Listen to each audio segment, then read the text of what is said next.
Okay, so just to kind of kick us off, if you could just tell people who are less familiar your name and your role, if possible. My name is Kathy Baughman-McLeod, and I'm the CEO of Climate Resilience for All.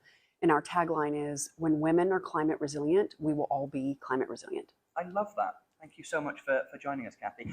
First things first, I've heard lots of good things about a speech I missed of yours. For the people who also couldn't catch it, could you just bring everybody up to speed about what we missed? The essence of my message is that when you think about resilience, you think about the just transition, who are we doing that for? And staying focused on humans, and humans are the backbone of the economy. They are our supply chain, they are our workforce, and climate is affecting them disproportionately in these vulnerable communities. And so thinking about gender and investing in women, thinking about the just transition more expansively, just for who, and thinking about extreme heat as a big impact on our operations and on investments as a risk. That's the essence, and that investing in women is the best thing people can do. 100%. And I mean, I find in general the concept of climate resilience fascinating. But in the spirit of kind of devil's advocate, let's say I'm an investor in the UK and someone comes to me and I'm relatively unaware of the concept and trying to sort of convince me to invest in vulnerable areas, for example, investing in women doing great work in flood mitigation in Pakistan, for instance. I can see from my end the sort of moral obligation, the incentive there. From a financial point of view, how do you sell that to potential investors? First, let's talk a little bit about accountability. The reason Pakistan is flooding is because the global north has burned disproportionate amounts of fossil fuels and created that impact. So there is a responsibility, first of all. And Pakistan has caused very little of climate change. And so let's start there.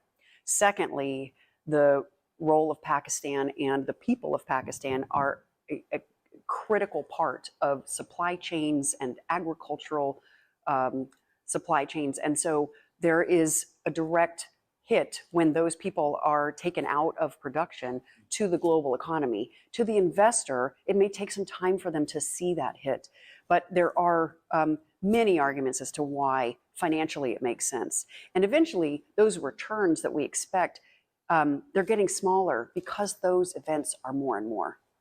I mean, it feels like from our end, a big part of, I guess, climate bonds' future could be, or maybe should be, centered around resilience. Is that a fair comment?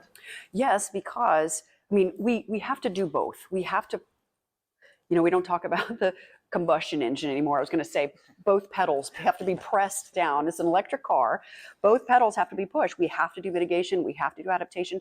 There are things that go together, and then it has to be done justly. We have to think about for whom we are doing it. And so I would say equal pressure. One thing to note, though, the mitigation investment and finance community is 40 years in front of the resilience finance and investment community. And Climate Bonds, with some great partners, just put out a taxonomy on resilience. Really important, but that tells you something. You just put it out. And so we are behind, so we have to accelerate our efforts.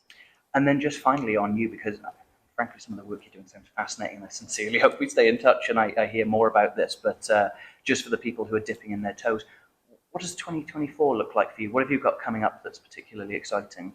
We are excited about a combined micro-financial and risk transfer initiative that's going to support the income of 100,000 women in India and Pakistan. That comes with risk reduction. And here's one of the things, I know not everybody loves insurance. I personally love insurance as a tool for climate adaptation and for financing risk reduction. If we're going to do risk transfer, we have to have risk reduction. And in an investment context, how do we make money saving money? And I mean, that's one of the biggest challenges. And there are models that you can look at, but I think we're going to have to shatter the models we think of and look at our, these are our return expectations and thresholds. I mean, everything needs to be reassessed. And when you think about the idea that 100,000 women, and this is just the test, the group that we're working with has 2.8 million women in the informal sector in it. And so this product will pay them in advance when the forecast for a heat wave comes or a flood, so that they do not have to risk their lives out in the heat.